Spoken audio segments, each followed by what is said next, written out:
Have you been struggling for years on losing weight for good? If you're like me, you've experienced years of ups and downs in your weight and self-confidence, and you've just never felt like you've been able to truly understand how to reach your dream body and how to sustain it. So today I'm revealing all the things I wish I knew about fitness and weight loss that I have learned in the past 7 to 8 months of a very intense, deep dive into health and fitness, nutrition. And these are all things that I wish I knew earlier about fitness and weight loss, because if I did, it would have been so much easier. No yo-yoing back and forth.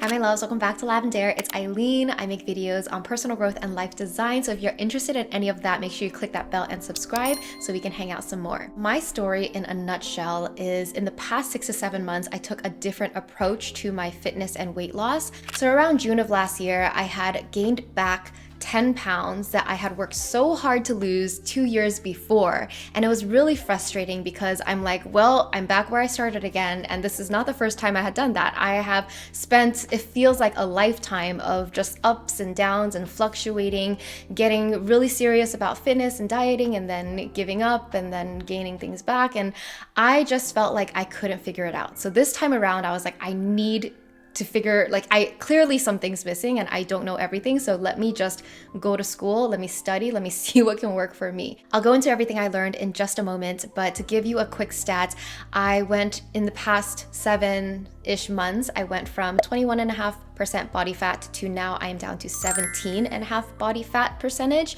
And I like looking at body fat percentage because weight is so subjective. You could be losing muscle and think you're losing weight. And I think that was one of my mistakes in the past.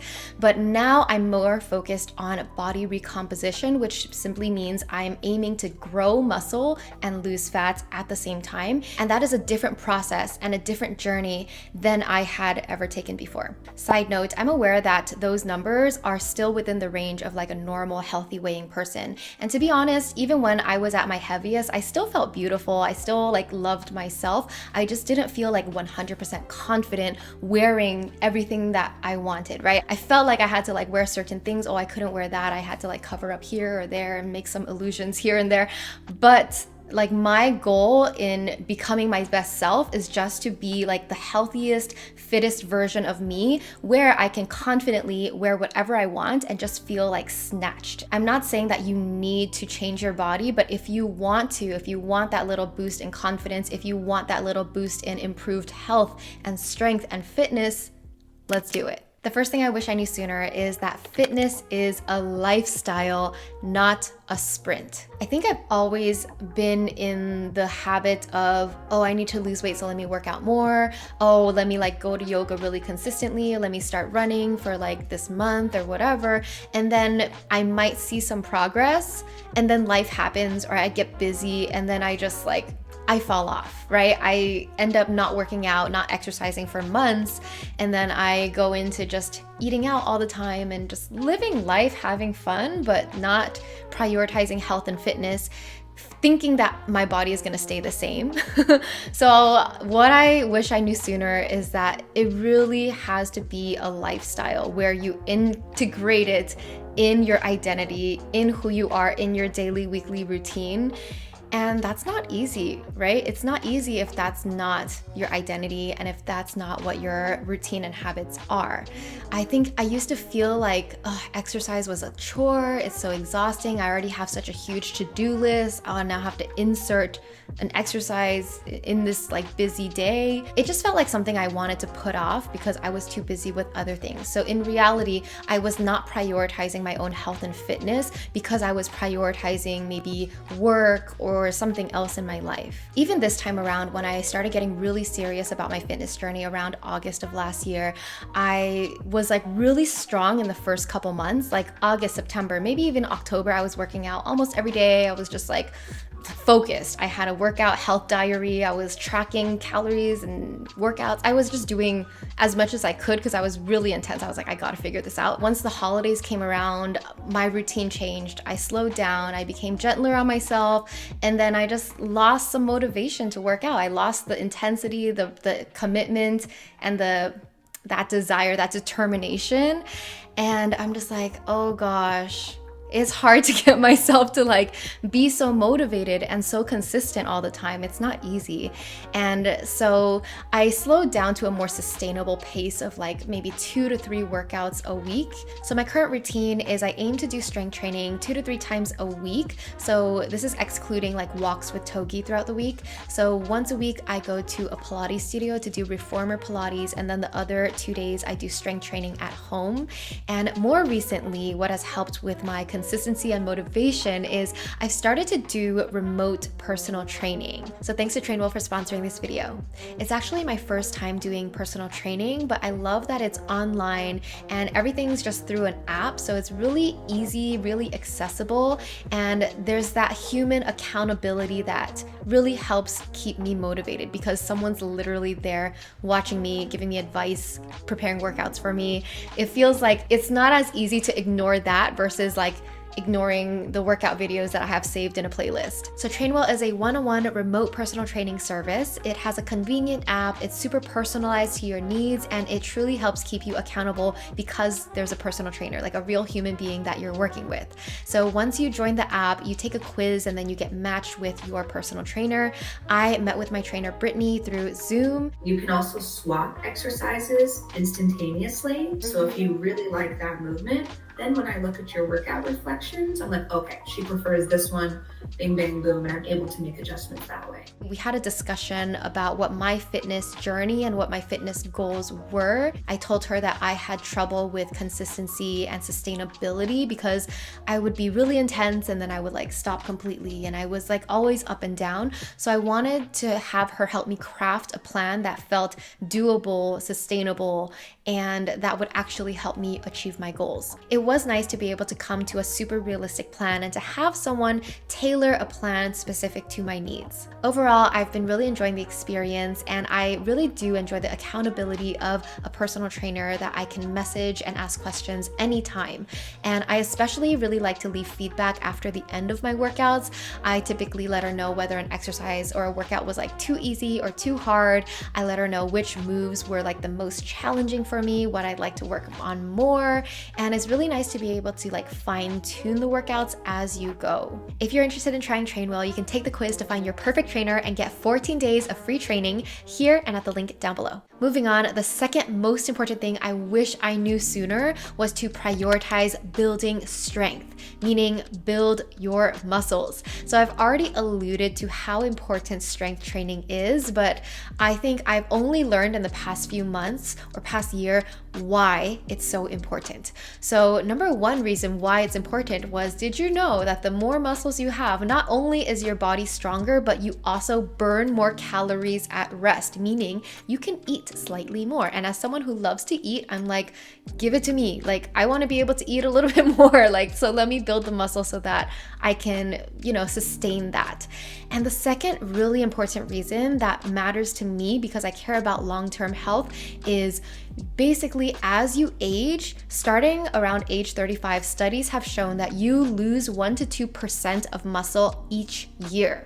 So your body is basically losing its muscle year after year. So if you're not building and growing and working on sustaining or growing your muscle, then you're losing your muscle. And muscles are so important. You don't want to be an old person that's frail and weak and has broken hips and this problem, that problem, back issues.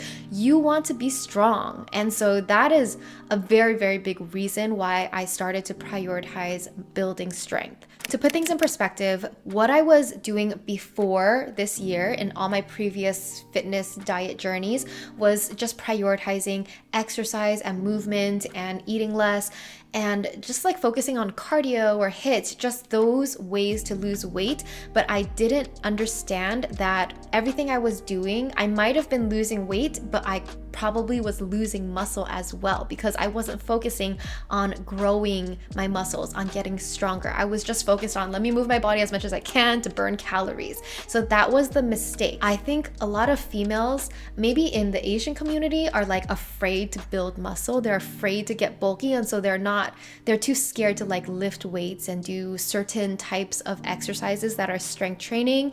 But I've learned to just like throw that out the window. Like, I think muscle is beautiful. To be strong is beautiful. Like, to me, the health matters so much more, and to learn that it's effective, right? I think I was gaining all my weight back before because I had so little muscle that anytime I would like overeat or whatever, I'm eating above my like calories that I burn every single day because I'm burning very low calories because I have very low muscle. The third thing I wish I knew earlier, which continues off of number 2, is to prioritize eating enough protein for your muscles. This is also a very huge one that I literally did not know of before, because I didn't understand that if you don't eat enough protein for your body, you will lose muscle. Your body will burn the muscle before it burns the fat. And I was like, what is this? So I started to count my calories and count how much protein I'm eating in a day. And I was not eating anywhere close to enough protein because it's not my routine. It wasn't my habit to incorporate that much protein into my diet. So if you also are new to this, then I would recommend looking up how much protein you should eat based on your body weight. I'll put some numbers on screen depending on whether you're kilograms or pounds. I believe it's like 0.8 grams to 1 point something grams per pound of body weight. So you do the math and you calculate how many grams of protein you need per day.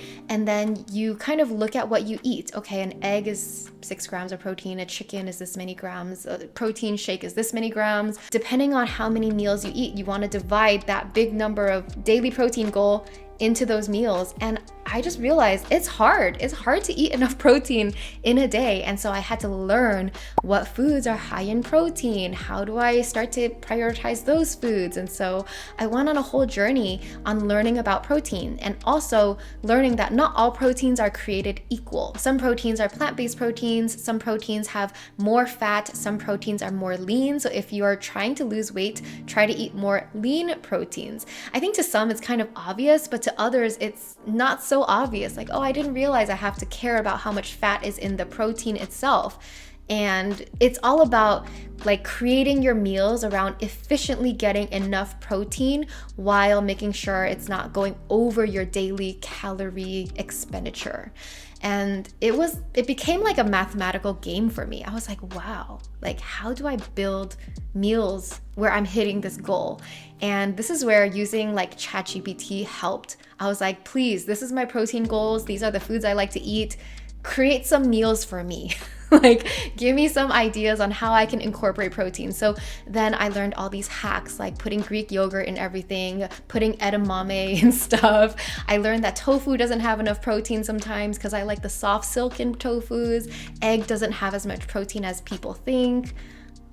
It's a whole knowledge journey. Moving on, lesson number 4, and this is one that my old self does not want to hear this. I still don't want to hear this sometimes, but the lesson is you have to challenge yourself. If you want to grow, if you want to change your body, if you want to like become stronger, if you want to grow your muscles, you are going to have to challenge yourself. When I mean challenge, I mean you got to do workouts that are slightly hard. You're gonna have to push. You're gonna have to be out of breath. You're gonna have to feel pain. And that's when they say no pain, no gain. I am the type of person that I don't mind being consistent. And I think the style of working out I would do before is, okay, I'll do some yoga, I'll do some Pilates. It's never too intense. I'll do like walking, I'll do gentle movements, and I'll do it consistently, which is fine, right? I think that's totally fine for general health upkeep. But if you're trying to grow some muscles, then you have to challenge yourself. And that is like the hard truth that I learned. Like, oh, I really have to push myself. Like, if it doesn't hurt, I'm not growing. I'm just sustaining. I don't know. So that is something that I learned, and I'm still understanding how it works. Like, do I really have to? But one thing I will say is that once you start seeing and feeling the progress of your body change, like seeing and feeling that I'm getting physically stronger, noticeably stronger, that is really motivating, because once I notice that, it's almost like I don't want to lose it. I just want to keep building on it. I'll give you a really silly example. So when I'm cooking, there was this pot that I always cook soups and noodle soups in, and it's a very heavy stainless steel pot. I've never been able to like flip it to pour out the soup into a bowl with one hand. I've always had to do two hands like this. And recently I'm like, I was like, Wilson, come here. I was like, I could do this. Look how strong I am. Look at this arm. So it works. It's practical. Lesson number 5 is to understand calories and smart swaps. This is also one that is gonna feel annoying to some of you because I have counted calories very diligently in the past, but it's not something I like to do. I'm not doing it right now, but what I'm recommending is you count calories for at least 2 weeks of your regular diet and eating schedule. And the reason I recommend you do that is when you start counting calories, you start learning how much calories are in different types of food. And then it gives you some knowledge and awareness so that you can better understand what you're putting on your plate. From counting calories, I've learned so much about what foods are high in calories that were totally unexpected and what foods that are low in calories that were totally unexpected. And I'm like, oh wow, once I have this knowledge, then I'm like, oh, I don't really need this high calorie version. I could do the lower calorie version and I'm just as happy with it. And you start noticing there are a lot of smart swaps that you can make so that you're not consuming very high calories, but you're still getting the taste or the texture or what you were craving, what you were looking for. And that is really empowering. And that is kind of the secret to eating whatever you want because you understand how many calories are in different foods. So one example is nuts. I love nuts in my fruit bowls, salads, whatever. I love walnuts, almonds. I like eating nuts and I've always been taught that nuts were healthy, but since counting calories, I realized how high in calories nuts are. And that's something that's very counterintuitive. I'm like, what? I can't just eat a lot of walnuts at once. I can't just eat a lot of peanuts or avocados at once. Sometimes I want to do that, but now it's I have that awareness. I'm like, oh, it's it's healthy, but in moderation. A couple examples of smart swaps would be if you love ranch dressing. I love ranch. I'll have my pizza with ranch, baby carrots with ranch, whatever. I love that texture and that flavor. But I learned that you can use Greek yogurt or cottage cheese and mix some flavors. You can blend it or you can just do so much with it so that the texture and the taste is very similar to ranch and it's so much lower calories that you're like, wow, this is a smart swap. Okay, so as you can see, the more you know about your food and become aware of calories and nutrition, nutrient levels, all of those details, then the more empowered you are to make smarter choices about what you fill your plate with. Moving on, number 6 is to shift your identity and self-perception. So I wish I knew that in order to be successful in my weight loss, fitness journey, body transformation, I had to truly believe I was a different person because I was stuck in the mindset and the identity of, oh, I'm so lazy, I don't want to work out, oh, working out is a chore, I don't have time for this, I'm too busy for this, I'm exhausted, this is overwhelming, I don't know how to work out, I don't know how to use all this gym equipment, right? I was stuck in that identity, right? The girl who wants a beautiful dream body, but has all these excuses. So you have to understand that you have to be able to shift your identity and self-perception, meaning you have to change the way you see yourself. It all begins in the mind. You have to believe it's possible for you. You have to believe that you are that person who loves working out. You are that girl who wakes up, put on gym clothes and goes to the gym. You are that hot girl. You are that girl who's super fit. You are that girl that can run for miles. You are that girl or that person. So it's all about believing in that future self, believing in that ideal identity that you hope to embody and really acting as if you are that person, trying so much to change your self-talk and to change that internal dialogue that you are that person. The more you believe that you are that person, the more you're going to act as that person. person.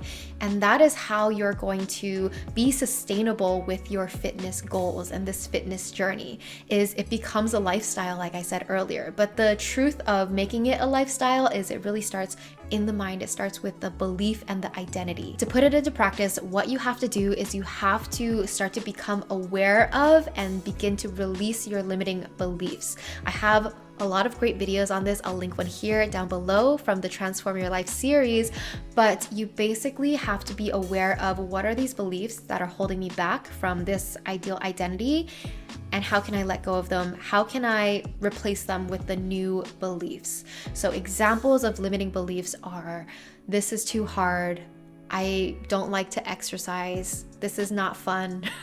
And then the new beliefs that you want to ingrain is, this is easy. Exercising consistently, easy. I love it. It's so fun to work out. I love how I feel when I work out. I love that feeling of getting stronger. I love that feeling of getting challenged during a workout. You want to adopt those new, positive, supportive beliefs that will support this new identity, even though there's a transition period. Obviously, it's not going to be like black and white one day and the next day.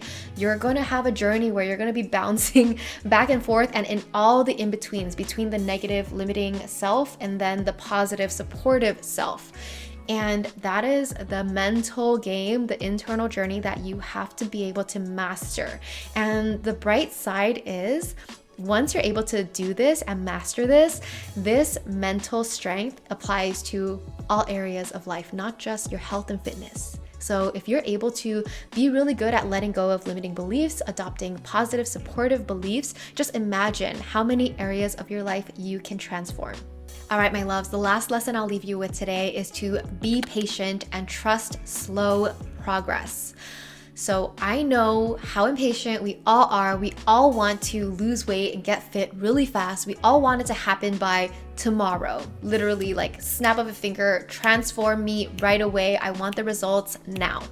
And that is just the instant gratification we wish we had, but it's not real, first of all, and it's not the right way of doing things. You guys know there's no shortcuts, there's no quick fixes. If you want this to be your new sustainable self, it's going to be a journey, it's going to be a slow process, and it's not going to be linear, it's not going to be perfect. You're going to be up and down, bouncing back and forth, and you're going to see progress only if you stay consistent with it over time. And that is the lesson, like patience, consistency, perseverance. These are all just very important values and principles that we need to learn, because it's not just applying to health and fitness, it applies to building a career, just doing anything worth doing in life. Anything great takes time, it takes patience, and you have to trust the slow process. Sometimes quick change results in like quick change the other way, right? Like you might lose a lot of weight and then you might gain it all back fast. But if you're doing it slow and sustainable, then you're not going to bounce back right away, right? It's going to be something that creates a more longer lasting result. It's more powerful. All right, my loves, let me know where you're at in your fitness journey and which one of these tips helped you the most. Let me know if any of this was new info, or did you know all of this already? I don't know. You may have been more advanced than me, but these were things that I literally learned within the past year, and I'm excited because I feel more equipped, because remember, knowledge is power, and now I know better. Reminder that if you want to try Train Well, you can take the quiz, get matched with a trainer, and get 14 days of free personal training down at the link here or on screen. Finally, here are some of my favorite comments that you guys have left on my channel lately. I always love to screenshot and save them, so thank you for leaving them. Just want to shout out some lovely people here. Thank you so much for watching, sending you so much love, and I'll see you in the next one. Bye.